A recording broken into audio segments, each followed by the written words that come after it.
सभी छोटे बड़े श्रोताओं को सुनीता भटनागर का प्यार भरा नमस्कार। ऑडियो स्टोरीज के हमारे चैनल कहानी जगत में आप सभी का स्वागत है। हिंदी कहानियों की श्रृंखला में आइए आज सुनते हैं कृष्ण चंद्र जी द्वारा रचित कहानी आधे घंटे का खुदा। वो आदमी उसका पीछा कर रहे थे। इतनी बुलंदी से वे दोनों नीचे सपाट खेतों में चलते हुए दो छोटे से खिलौनों की तरह नजर आ रहे थे। दोनों के कंधों पर तीलियों की तरह बारीक राइफलें रखी नजर आ रही थी। यकीनन उनका इरादा उसे जान से मार देने का था, मगर वो लोग अभी इससे बहुत दूर थे। निगाह की सीध से उसने नीचे की तरफ देखते हुए दिल ही दिल में अंदाजा किया, जहां पर मैं हूं वहां तक इन दोनों को पहुंचने में 4 घंटे लगेंगे। तब तक उसने पुरुम्मीद निगाह से घूमकर अपने ऊपर पहाड़ की चोटी को देखा। सारदो पहाड़ की 12,000 फुट ऊंची चोटी उससे अब सिर्फ 1 घंटे की मुसाफत पर थी। एक दफा वो चोटी पर पहुंच जाए फिर दोनों के हाथ ना आ सकेगा। सारदो पहाड़ की दूसरी तरफ गड़ियाली का घना जंगल था, जो उसका देखा भाला था, जिसके चप्पे चप्पे से वो उतनी ही आगाही रखता था जितना उस जंगल का कोई जंगली जानवर रख सकता है। उस जंगल के खुफिया रास्ते, जानवरों के भट्ट, पानी पीने के मुकाम सब उसे मालूम थे। अगर एक दफा वो सारदो पहाड़ की चोटी पर पहुंच गया तो फिर अपना पीछा करने वालों के हाथ न आ सकेगा। जब वो चोटी पर पहुंच जाएगा तो उसे दूसरी तरफ की सरसब्ज ढलवानों पर गड़ियाली का जंगल दिखाई देगा और जंगल से परे एक सरहद का पुल जिसे डायनामिट लगाकर उड़ा दिया गया था, वह भी। गिरे हुए पुल के उस पार उसका अपना देश था। एक बार वो चोटी पर पहुंच जाए फिर उसे नीचे ढलवान के घने जंगल को तय करने में देर नहीं लगेगी। अगर पुल नहीं है तो क्या हुआ, वो बहुत उम्दा तैराक है। वो गड़ियाली नदी उबूर करके अपने देश पहुंच जाएगा और चोटी तक पहुंचने में उसे सिर्फ 1 घंटा लगेगा। और उसके वो दोनों दुश्मन अभी उससे 4 घंटे की मुसाफत के फासले पर थे। नहीं, वो उसे नहीं पकड़ सकते। वो जवान है, मजबूत है और 4 घंटे उनसे पहले चला है। वो उसे नहीं पकड़ सकते। वो अभी इस चट्टान पर 15-20 मिनट बैठकर दम ले सकता है और दूर नीचे खेतों से गुजरते हुए घाटियों की तरफ आने वाले उन दोनों आदमियों को बड़े इत्मीनान से देख भी सकता है जो उसकी जान लेने के लिए आ रहे हैं। वो मुस्कुरा भी सकता है क्योंकि वो उनसे बहुत दूर हैं। यकीनन उन्होंने उसे देख लिया है क्योंकि नीचे के खेतों से चोटी तक इस तरफ पहाड़ जिसके ऊपर वो चल रहा है बिल्कुल नंगा है। बस छोटी छोटी झाड़ियां हैं, सिन्हते की और लालटीना की, जिनमें आदमी छुप भी नहीं सकता, और जमीन से लगी हुई पतली छदरी घास है और नीची नीची स्याह चट्टानें, रात की बारिश से भीगी हुई और पुरानी काली फिसलवां। उस पुरानी काली से बंद पानी की बू आती है और भूरी भूरी मिट्टी पर कदम फिसलते हैं। उसे बहुत होशियारी से आगे का फासला तय करना होगा। जभी तो उसने फासले को तय करने के लिए, जो आधे घंटे में भी आसानी से तय हो सकता है, 1 घंटा रखा है। बस उसे सिर्फ इस बात का अफसोस है कि वो नीचे के गांव से भागते वक्त क्यों अपनी राइफल साथ न ला सका। भागते वक्त उसने राइफल वहीं छोड़ दी। ये एक नाकाबिले माफी हादसा था, मगर अब क्या किया जा सकता था। अगर उसके पास इस वक्त अपनी राइफल होती तो वो दोनों नीचे से आने वाले इस कदर बेखौफी से उसका पीछा नहीं कर सकते थे। वो आसानी से किसी चट्टान की ओट में दुबक कर किसी मुनासिब जगह पर उनका इंतजार कर सकता था और अपनी राइफल की रेंज में आते देखकर उन लोगों को गोली का निशाना बना सकता था। मगर वो क्या करे, उस वक्त वो बिल्कुल निहत्था है और अब तक हर लहजा उसकी यही कोशिश होगी कि वो उनकी बंदूक की मार से आगे चलता रहे। उसने ताक़ुब करने वालों के पीछे भी दूर तक खेतों को देखा और खेतों से परे से अलूचे और खुबानियों के दरख्तों से गड़े मोगरी के गांव को भी देखा। एक लम्हा के लिए उसके दिल के अंदर उदासी की एक गहरी सुर्ख लकीर खिंचती चली गई, उस खंजर की बारीक और तेज धार की तरह है जिसका फल उस वक्त मोगरी के दिल में पैवस्त था। मोगरी जो सिया के फूलों की तरह खूबसूरत थी। काशिर के लिए यह जरूरी हो गया था कि वो मोगरी की जान ले ले। चमकती हुई गहरी स्याह आंखों वाली मोगरी, अंगारों की तरह दहकते हुए होंठों वाली मोगरी, 19 बरस की मोगरी। जब वो हंसती थी तो ऐसा लगता था गोया सिया की डालियों से फूल झड़ रहे हैं। ऐसी महकती हुई सफ़ेद हंसी उसने किसी दूसरी लड़की के पास नहीं देखी थी।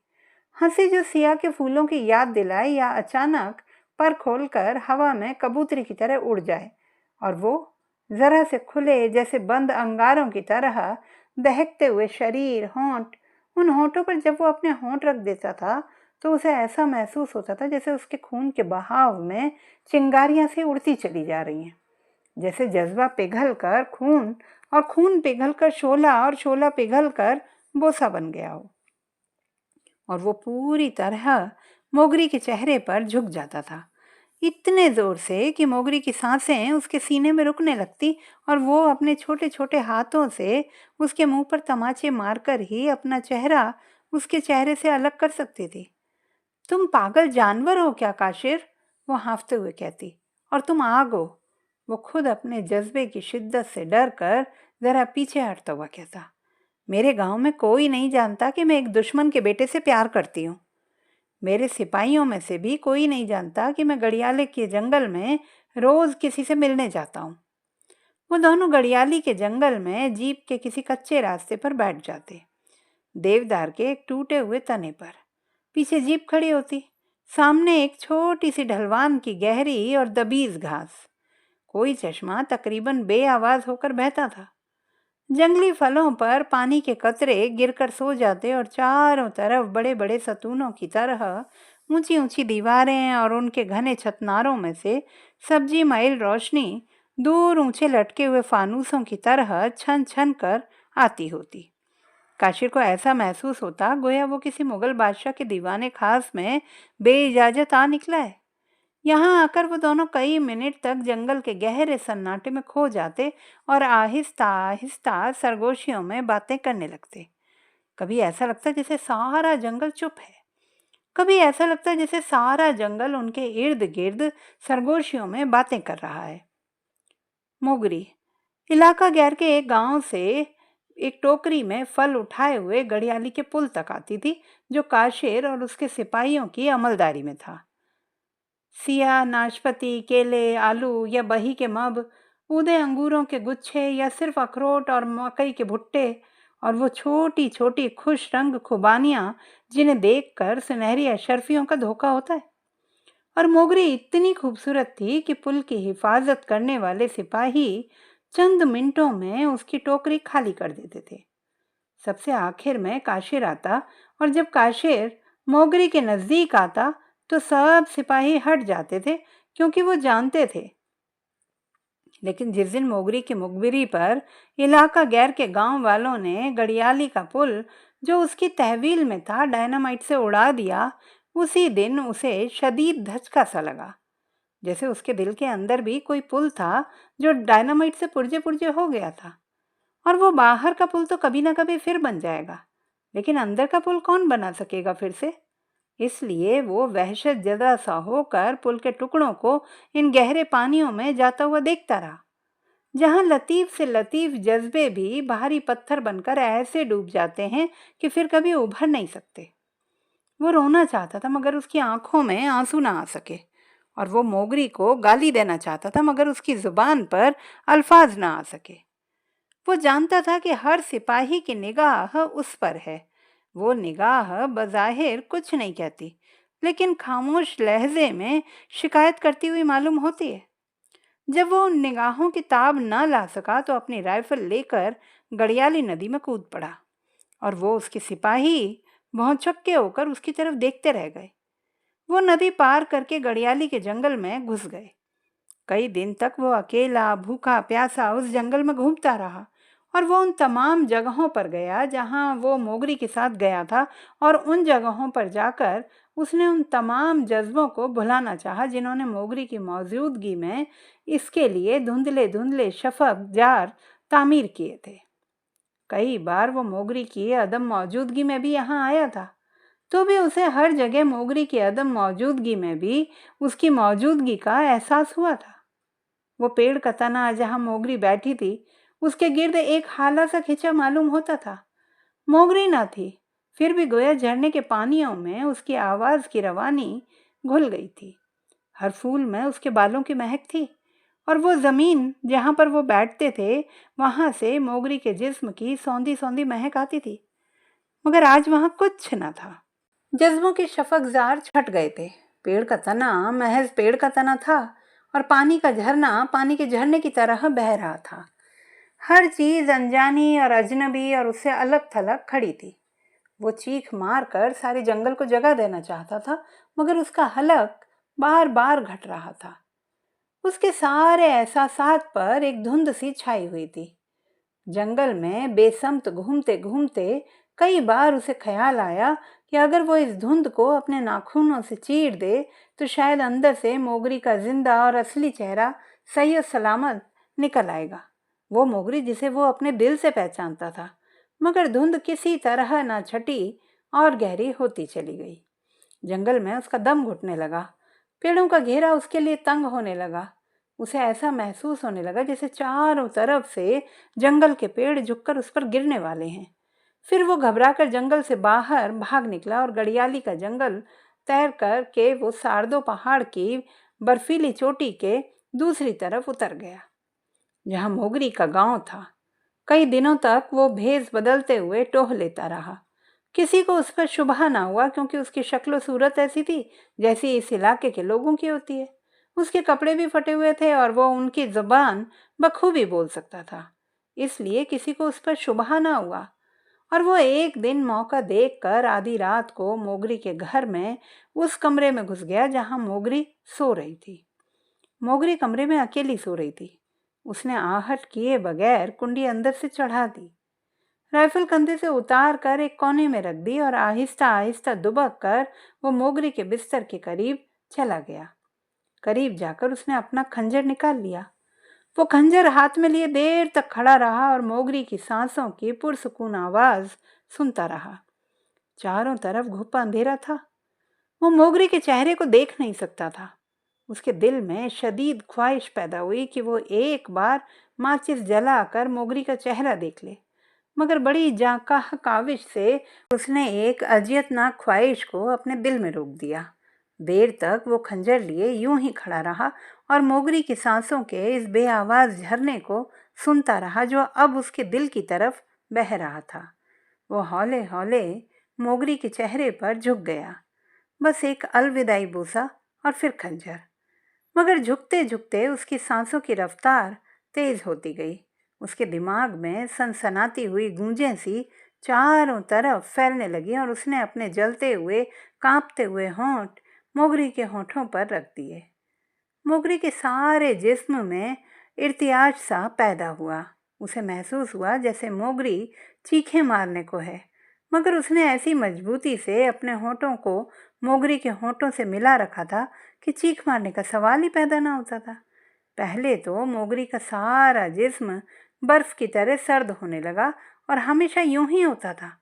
उसे इससे पेशतर के बहुत से रंगीन और खूबसूरत लम्हे याद आ गए, जब मोगरी प्यार करते करते यकलख्त उसके बाजुओं में सर्द पड़ जाती थी और कई लम्हों तक उसकी यही कैफियत रहती थी, जैसे वो दिलो जान से उसकी मुज़ाहमत कर रही हो। फिर हौले हौले उसके बोसों की आंच से उसका सारा जिस्म गर्म होने लगता। हौले हौले गोया बर्फ पिघलने लगती और बदन में अंगड़ाइयाँ और फिर फुरैरियाँ जागने लगती और गर्म गर्म सांस आँच की तरह पिघलने लगती और वो बेइख्तियार होकर काशिर से लिपट जाती और अपने बाजू उसकी गर्दन में हमायल कर देती। मोगरी के दिल के अंदर गालिबन मोहब्बत और नफरत का हरान बदलता हुआ मीजानिया से चलता रहता था। अपना दुश्मन समझकर वो उससे नफरत करती थी, अपना महबूब समझकर उससे मोहब्बत करती थी और कभी किसी नतीजे पर नहीं पहुंच सकी थी। इस वक्त भी यही हुआ। मोगरी का सर्द पड़ता हुआ खौफजदा और अपने आप में अकेला जिस्म धीरे धीरे लौ देने लगा, जैसे अंग अंग से रोशनी फूट निकले। ऐसी रोशनी जिसे आंखें देख नहीं सकती, सिर्फ हाथ महसूस कर सकते हैं। मोगरी ने यकीनन उस बोसे को पहचान लिया था। खूबसूरत और पुरखतर जिंदगी बसर करने वाली औरत की जिंदगी में बहुत से बोसे आते हैं। दीमक की तरह चाट जाने वाले बोसे, जोंक की तरह चिमट जाने वाले बोसे, रूखे सूखे पापड़नुमा बोसे और ऐसे लिजलिजे और गंदे बोसे गोया होंठों पर कीड़े चल रहे हों। शर्माए हुए सहमे हुए बौसे और खौफजदा कमज़ोर और बीमार बौसे और सेहतमंद और शरीर बौसे। मोगरी जैसी खूबसूरत औरतों को हर किस्म के बोसों से वास्ता पड़ता था, मगर वो ये भी जानती है कि उसमें से कौन सा बोसा ऐसा होता है जो दिल पर दस्तक देता है। सिर्फ उसी दस्तक के जवाब में वो बोसे का जवाब में बोसा देती है, वरना सिर्फ होंठ पेश करती है। मगर इस बार मोगरी सिर्फ चंद लम्हों के लिए बर्फ की तरह ठिठुरी रही। फिर उसने अपने ऊपर झुके हुए होंठों के लम्स को पहचान लिया और पहचान कर भी वो चंद लम्हों के लिए वहशत ज़दा और ठिठुरी सी रही। मगर हौले हौले उसकी मुगाइरत दूर होती गई। आधी रात के नीम गर्म अंधेरे में किसी गैर मुतवक्के खुशी से उसकी सारी रूह कांप उठी और वो खुद से काशिर की बाहों में आ गई, और इस तरह से आई जैसे कि अब तक कभी ना आई थी। काशिर ने महसूस किया जैसे आसमान जमीन पर उतर आया हो और जमीन लंबे लंबे सांस लेकर हाँफने लगी। एक शोला सा था जो बर्फ की पहनाई में डूब रहा था। बर्फ की टूटती हुई टुकड़ियां, गुलाब की बिखरी हुई पत्तियां, सिसक सिसक कर सुलगता हुआ संगीत जिस्म के हिसार को तोड़ने की काविश में उफ्ता खिजा। यकायक हिसार टूट गया। मछलियां तूफान में बह गईं। बहुत सारे चिराग एकदम गुल हो गए।